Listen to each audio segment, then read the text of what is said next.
Josh with the Financial Advisor Car Guy. This week I'd like to talk to you guys a little bit about modifications to a car.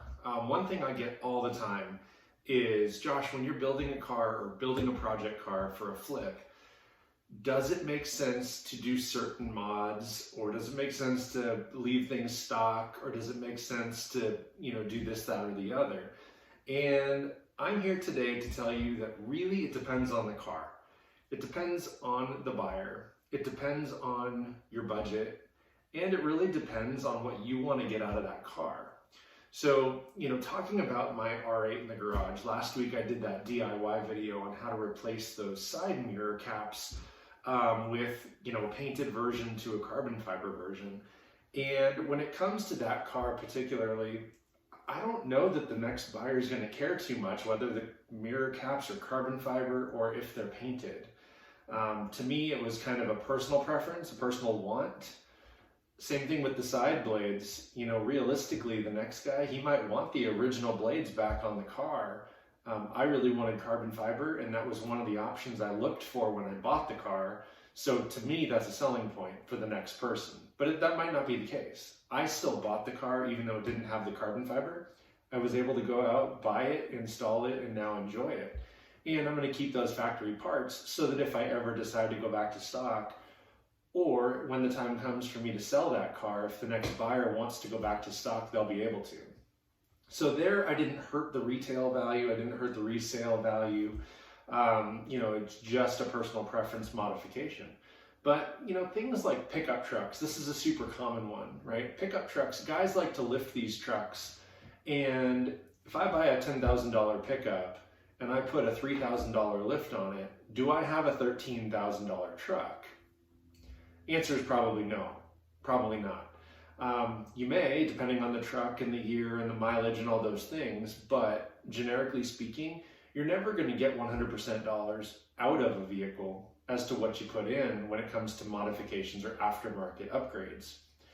It's different if you're restoring a car, or if you're, building a project car that you got a screaming deal on. And, so I think about a couple of different cars that I've had, but things where if they need new suspension components, that's the time to do your lift, or that's the time to lower the car. Or, if it needs new wheels and tires, well then that's your opportunity to get a bigger tire and a bigger wheel, or whatever that is. Sound systems are another one. You could put a couple of subwoofers in the trunk with a nice big amp and a touch screen, navigation system and all that stuff in the car. The next buyer might not care about any of that stuff. So you're not really adding any resale value. So I guess the point of today is just to kind of talk to you about some things that make sense to upgrade, and then other things that become personal preference. So, like I said, for my Audi, that's a great example. Those were upgrades that I personally wanted. I wasn't trying to up the retail value or the resale value. I don't plan to sell that car right away. So to me, I want to enjoy it for what it is, but I wanted to enjoy it in a certain way. So yeah, there's still a couple of carbon fiber goodies I'd like to find and put on that car. And at the end of the day, if I do those things and it does allow me to sell it a little easier for a little bit more money, then it's a win-win. If it makes me sell the car a little bit easier, but not for that extra money, I still got to enjoy it, and it made the car sell faster. Then the last option would be to take off all the extra stuff, put it all back to stock, and then sell it and see what I get for it. So, those are kind of the things you have to weigh. You may make money on mods, you may not. And I guess the point of this conversation is to share with you guys that it's not a shoo-in. You're not going to make money on every modification every time. Some cars require weird modifications. So one thing that I see fairly frequently, I browse Facebook Marketplace, Craigslist, eBay, and then of course the car gurus and those kind of things too. But what I see a lot of, from an aftermarket standpoint is, eBay lowering springs versus a high-end coilover set.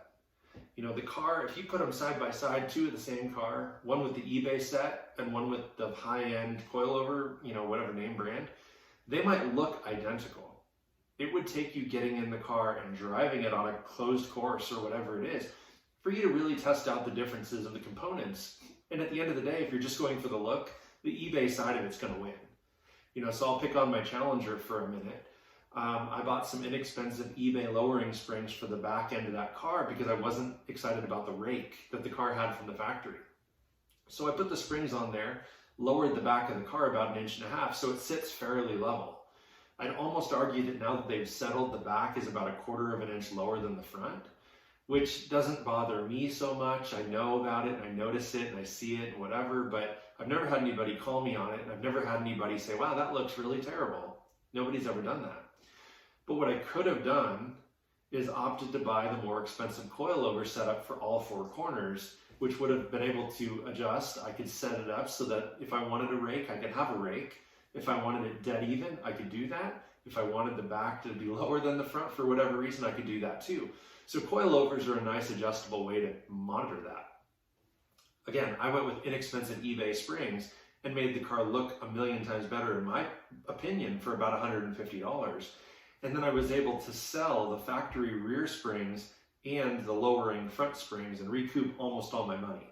And I did the labor myself. I installed those springs. So it was very little money out of pocket to get the car looking the way it looks from, the profile stance. If I had gone with a coilover kit, there's a lot more hours of installation. I need a second set of hands. I'm going to have to use a lift. I need impact tools. All of the things that change from a very simple, easy project that I could do in a couple of hours to maybe a whole weekend and needing help.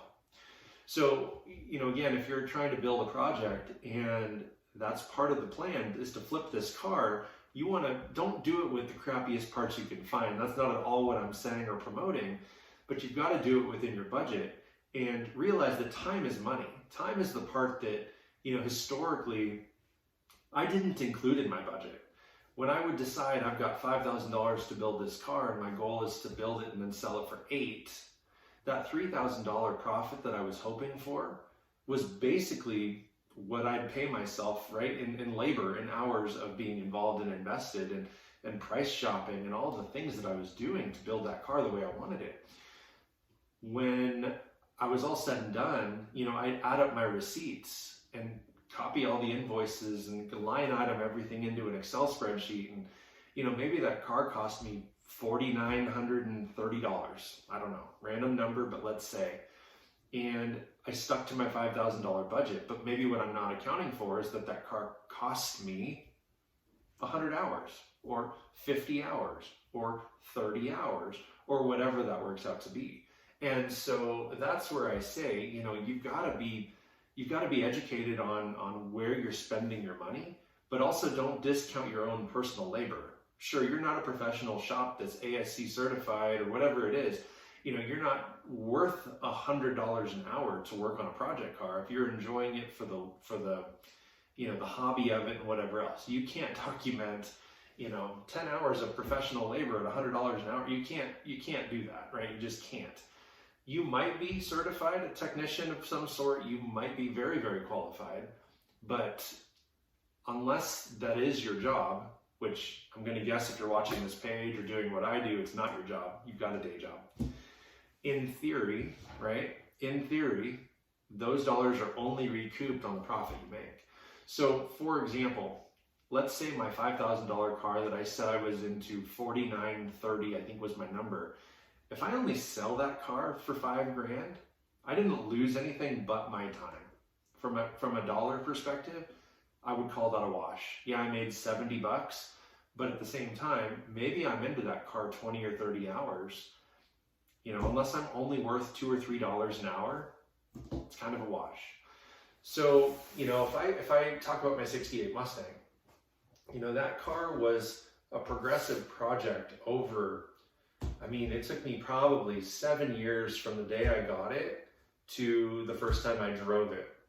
And even then, there were still some things to button up, but for the most part, it took 7 years of work. There were a couple of years in there where I'll bet you I spent fewer than 5 or 10 hours on the car all year long. But there were a couple of years, especially the very first year, I spent hours and hours and hours. pulled the motor, pulled the transmission, gutted the car, ripped all the interior out, tried to strip it down to metal, took off every trim, everything to get it ready for paint and body, sent the car off. While the car was gone, I bought a Ford 302 out of a mid-90s Mustang GT, stripped it down to the block and rebuilt the entire thing.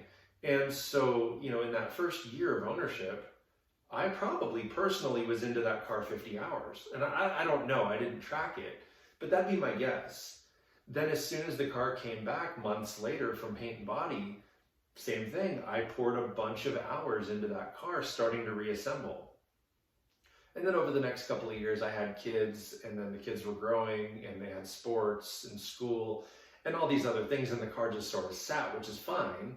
Then I got motivated to finish it, and a buddy of mine came over, and collectively, he and I, we probably put another 30, 40, 50 hours in to get the car finished and done so that I could at least drive it. Since then, I've still had to spend more hours fine-tuning and doing other things and upkeep and whatever else. And so, into that Mustang, I'm north of 100 hours of personal time into that car, and I have every receipt to show for it from parts. And if I translate that to hours, if I translate that to a total, if I were to sell that car, I might not recoup those hours that I put into the car. If I did, if I just assigned minimum wage to that, right? If I reassembled that car, stripped that car down and reassembled it for, $15 an hour, times 100 hours, that's only $1,500 I would add on to my receipts as labor. And quite frankly, that's not worth it.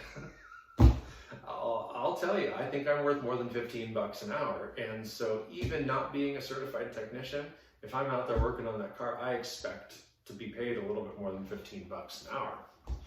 So when it comes to doing certain mods, if you can make money on the mod, that profit, so not talking about the enjoyment of whatever that modification is, but the profit is your labor.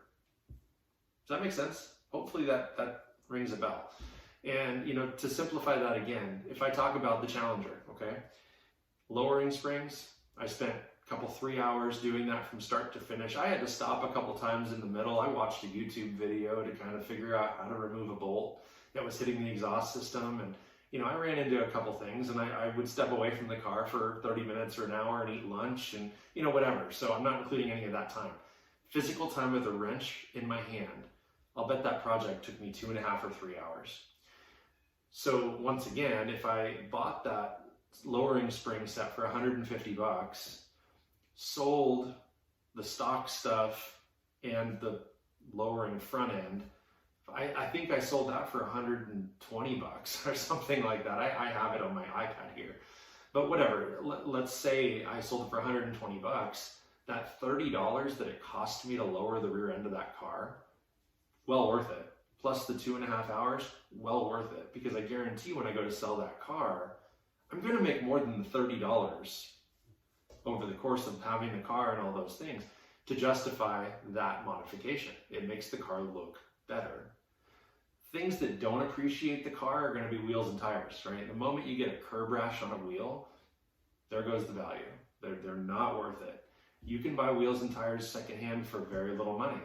Okay, my wife's car, I never buy new tires for that car. Every time we've had to buy new tires, I've gone on Craigslist and found wheels and tires sets, that maybe have low miles on them or whatever. The tires are in good condition. But I just buy new sets of wheels and tires because then I don't have to worry about mounting and balancing. I don't have to worry about any of those other things. It's a turnkey thing. I buy them, I come home, I put them on. Done, right? That's not going to increase the value of that car. When I go to sell that car, it doesn't matter what wheels and tires are on that thing. They can be factory BMW wheels. They can be inexpensive, different branded, not OEM wheels. Probably doesn't make a world of difference, especially if they look similar, or if they, where it might make a difference is if I went from a 17-inch wheel to an 18-inch wheel or a 19-inch wheel. The next person, kind of like I said before, might be more inclined to buy that car faster. I don't think it's going to increase the value. It might speed the process along. So that's something that's worth money as well. is when you're trying to sell a car, you don't want to spend all this time showing the car to buyer after buyer, tire kicker after tire kicker. I've been there and I've done that, and it is a pain. I have spent, hours, once again, hours responding to emails, responding to texts, showing people the car, letting them take it on test drives, whatever it is. That time is money. Again, that time is money. And you're worth too much to waste time, right? That's not the purpose. If you're trying to, especially when it's a project car, it's different if it's a daily driver. But if it's a project car and you're trying to get in and out and make a little bit of money, you just got to be smart. Stick to a budget. You've got to shop for prices the best you can. If you're comparing two sets of lowering springs and it's a car that you're not going to keep forever, you just want the look, I don't know that it's worth the extra $100 or $200 or $300 to have the name brand springs when you can buy the inexpensive Chinese brand or whatever it is, right? The Chinese branded parts, a lot less money. Even on a car like my R8, okay? I bought Chinese side blades. I bought Chinese mirror caps. That that carbon fiber, doesn't matter where in the world it comes from. They're using a mold over there just like a US company would here. Okay, it doesn't matter if it says made in the USA on the inside, because nobody's gonna ever see it. Nobody. And I also know if I take that car to a car show, not one person is gonna come up to me and say, hey Josh, are those mirror caps made in the USA or are they made in China? Nobody's gonna say that. Nobody's gonna ask. Nobody's gonna care. They're gonna say, wow, those look really nice. Then it's up to me to say, listen, I didn't pay much for those things. I've seen those mirror caps made in Italy or made in whatever, right? $2,000, $2,500 for an OEM part. I paid $210 shipped for a pair of solid carbon fiber racing mirrors for my Audi R8. That's a screaming deal. I will not lose money on those. I could take them off, put them on Facebook Marketplace and sell them for more than I paid. $210 is a screaming deal. Side blades, same exact thing. Chinese knockoffs on eBay generally sell for $900 to about $1,500. OEM ones sell for, roughly $2,000 to $5,000, depending on, are they the V8 or the V10? Are they used or are they new? Or, all those things. I paid $850 shipped to my door, and then free labor. I did it. So, between those two parts, $1,050, $1,060 really, which is just a screaming deal, because again, that would not even buy me one OEM door blade, side blade, So to me, sometimes it's worth it to save money on the Chinese part as opposed to, spending a premium for a name brand. It just depends on what your objective is with the car. And, again, so often I get people that ask, why do you dump all this money into the car? Or why don't you do this instead? And, I look at it as a business. Every car is a business. And my objective in business is to make money every time. And I've broken even, but I don't think there's ever been a car that was a project car. I'll specify that, a project car. I've never lost money on one.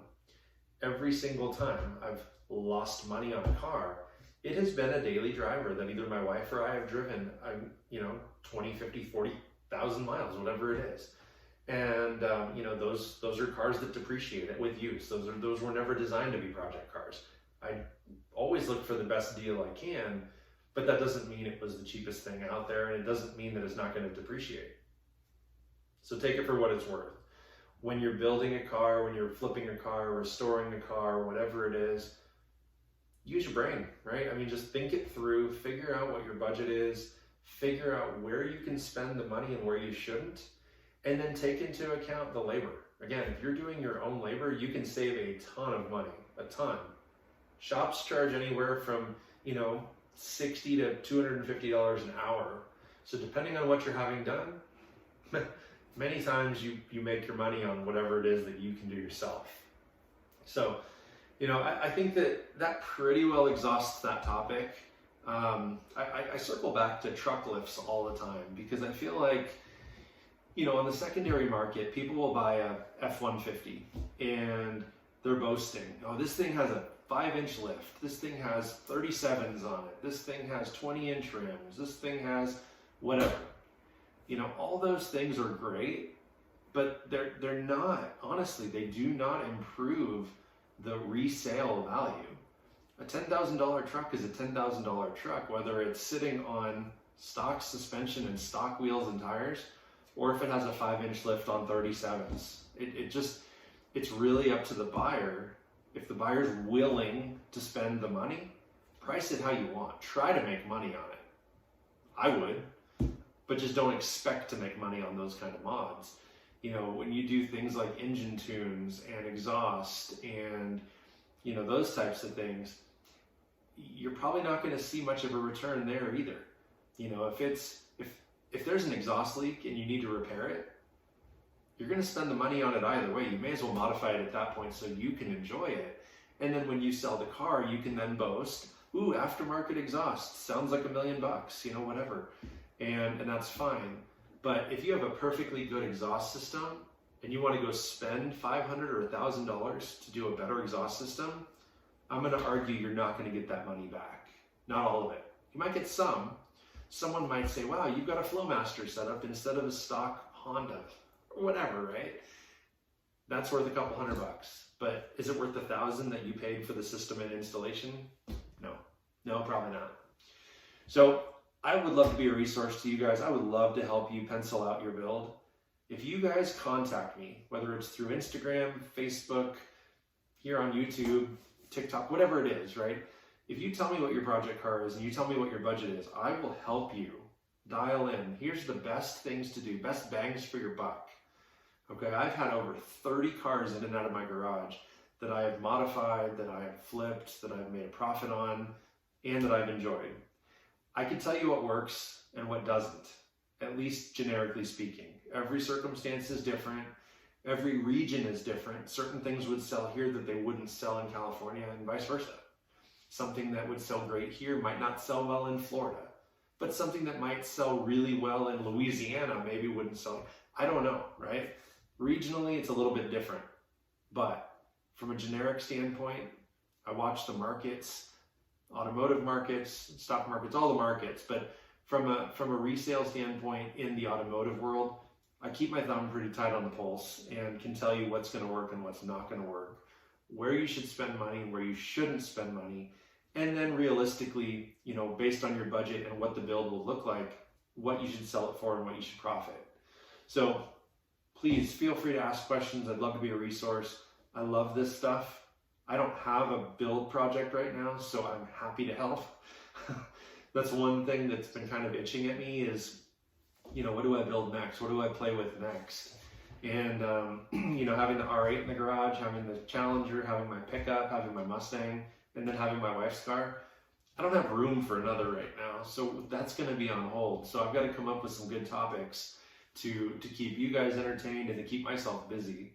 I'm kind of hoping that a buddy of mine goes and buys a project car because that'll give me some content, that'll give me something to do, and happy to do that. So, but as always, please like and subscribe, comment down below with any questions or concerns, share this stuff, but most importantly, always remember, may every investment you make be a good one. Till next time.